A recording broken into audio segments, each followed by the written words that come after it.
We've all heard about overheating on the Canon R5, but now I haven't had the chance to shoot on it for 8 months. Let's go and spend some time talking about what it actually means and how you can shoot around it.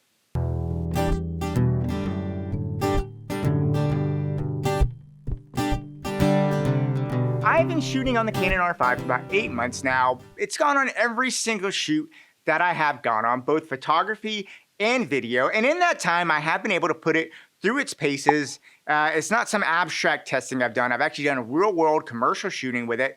And I think in that 8 months, I've gotten a chance to kind of see where the R5 works and where you have these standard overheat issues. And I wanted to make a video talking about that for you so you can kind of figure out what that means for you if you're considering purchasing an R5, and if you already have one, maybe some tricks to help you get a little more out of it. Now, first caveat for this. This is for videographers. As far as photography is concerned, the Canon R5 does not overheat. I have put it through some murderous, brutal paces. I live in Georgia, some hot weather, all day, 12, 14-hour shoots.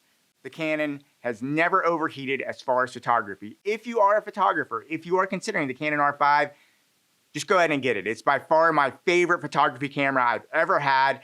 I absolutely love shooting with this thing. It is a fantastic photo camera. Now, the reality for video is a little different. You definitely do have overheating issues with the Canon R5 in certain circumstances.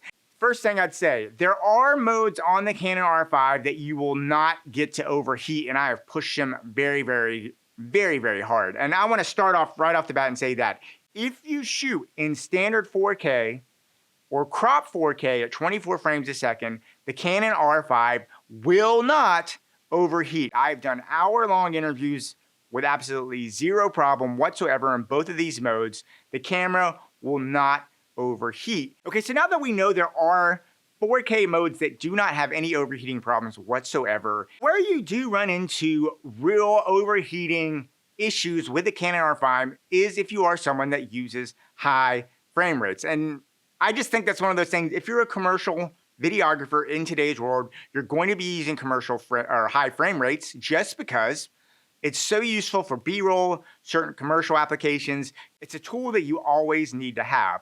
Now, Canon 4K, 120 frames per second on the Canon R5, it is there. The reality is that we don't pick up cold cameras and shoot. You using your camera throughout the day. 120 frames a second, 4K on the Canon R5, it's very limited. You may get, I was getting maybe 5 to 6 minutes of real world time experience with that, and then the camera would overheat. If you do need 120 frames a second and you have the option, you can do 1080 120 frames a second with the latest Canon firmware update, and that gives you that option if you need it to get away, just so you know. Now, that's not a big issue for me because honestly, I don't use 120 frames that much. It's so slow. It's such a specialized type thing. But what I do use all the time is 60 frames per second. And I was absolutely shocked, if you are using a Canon R5, at how fast the camera overheated if you're recording to an internal CF Express card inside the camera. I would literally get minutes and minutes of time to do it. And what I want to do is to show you this, I decided to set up a test and show you the different ways of how we can go and approach the camera time. Now, I wanted to do this in a realistic time. When I'm recording B-roll, especially in a documentary type situation, I just don't hit record and let the camera roll straight. You record for a minute, you go, you recompose, maybe you shoot for 35 seconds, you recompose, shoot for 40 seconds, blah, blah. So what I've done is I've done a series of tests where I'm just randomly getting random times, no more than a minute at any given time, because it's a realistic way I think most of you would shoot commercial B-roll video. And what I want to do is show you the time differences in how you can approach overheating in the Canon R5 and things that I have heard. So let's go ahead, jump over to the computer and check it out. Okay, so starting off here, I have a 4K, no crop, internal. And as you see, I'm sitting here clicking through. You can see me clicking my hands as I normally do. Minute here, 45 seconds there, just like I would on a normal day. And you can see just how fast I start to overheat. Right here, look at that.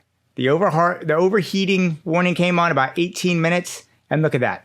I was able to get 21 minutes and 32 2 seconds. And as you can see here, the telltale sign is now that the numbers are all red, that means it's overheated. No matter how many times I press the record button, it does not work. Now, someone had told me that if I crop it at 60p, I can get a lot more. So I did another version where I cropped my sensor and shot at 60p.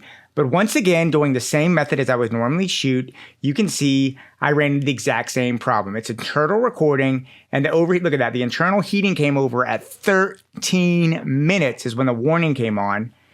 And on this one, I was only able to get, look at that, 15 minutes and 40 seconds of internal recording. Now, I kind of thought that maybe one of the things that was happening here is my HDMI signal may be increasing my heat output. So what I did is I did another test where I completely cut off my HDMI and I did only a recording internal on the card. And while I was able to get a little more time this time without sending a signal out, I really didn't get that much more time. I basically was able to push it right up here. You can see the overheating warning comes on right at 21 minutes.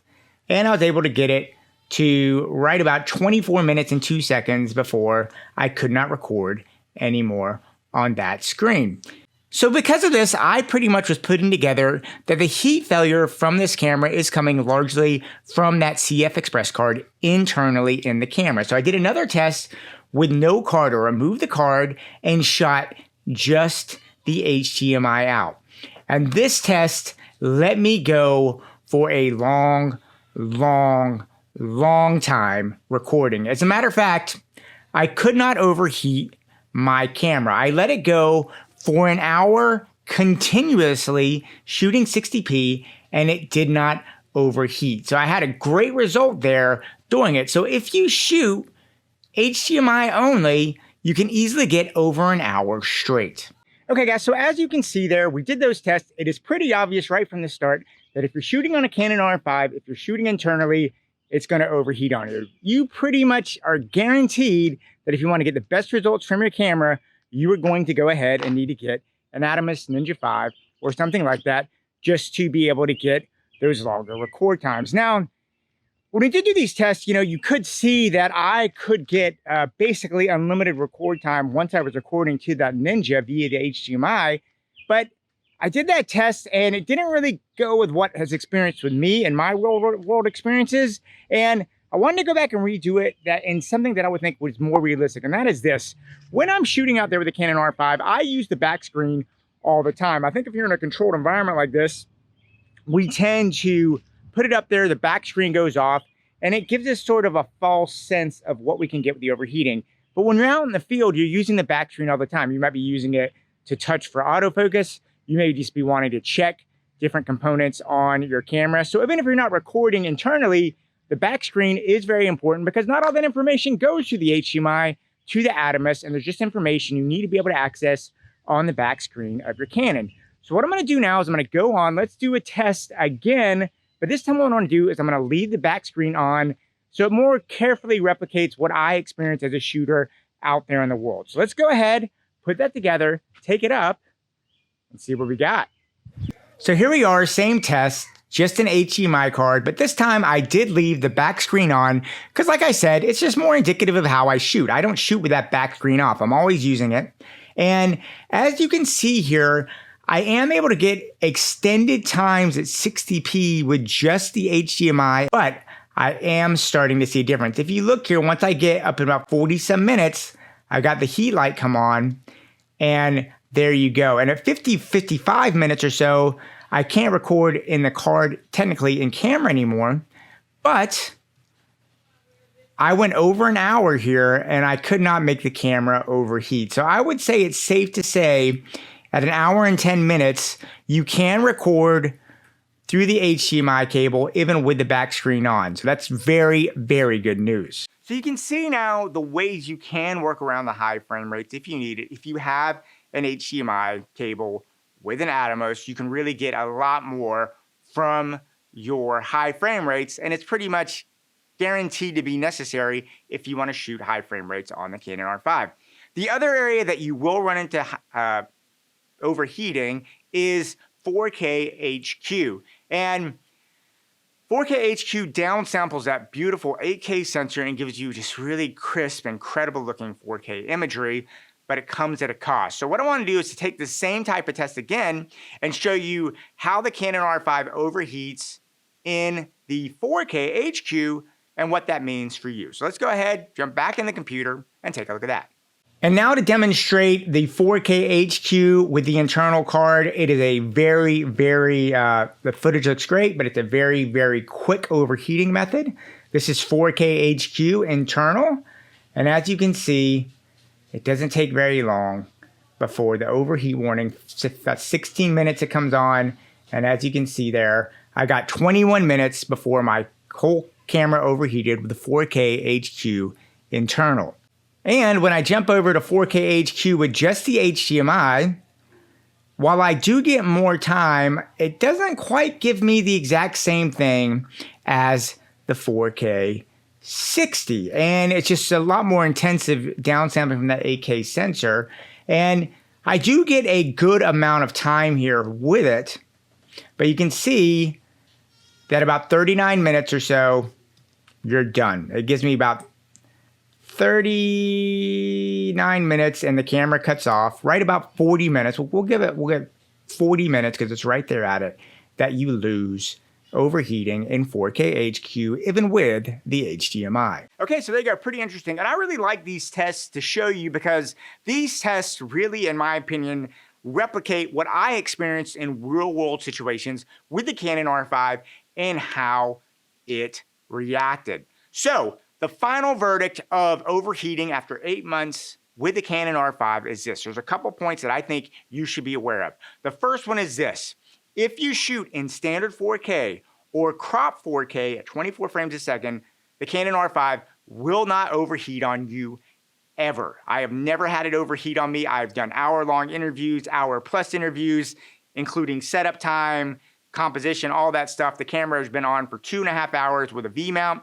Never had a problem with that overheating on me ever. So you know you can use the Canon R5 without overheating issues. And this is really important because the standard 4K and the crop 4K, while the standard 4K does not look as good as the 4K HQ, honestly, I have found that as long as I'm not doing high detailed product videography, once you add motion blur and other things into a shot, the standard 4K honestly still looks great. And I've been fortunate enough now to see my R5 footage both on broadcast and on the internet. And even on broadcast televisions in 4K, the footage still looks great. And I think a big part of this is, even though you're not getting that extreme oversampling from the 4K HQ, once you get it processed and out there, I think what you're seeing is the standard 4K still has that great color science from Canon, and you still have access to all the incredible autofocus things that come with the Canon R5. And the Canon R5's autofocus is so good that it just gets your shots crystal clear and sharp pretty much in all the 4Ks you use. I think all the 4Ks, after having shot with them, are good for basic commercial purposes if you have to get away with it. Now, that being said, if you're going to get a Canon R5, you should just consider part of the cost. You're going to need to get an Atomos or some type of external recorder because you will not be able to record in high frame rates or access more of that 4K HQ without an external recorder.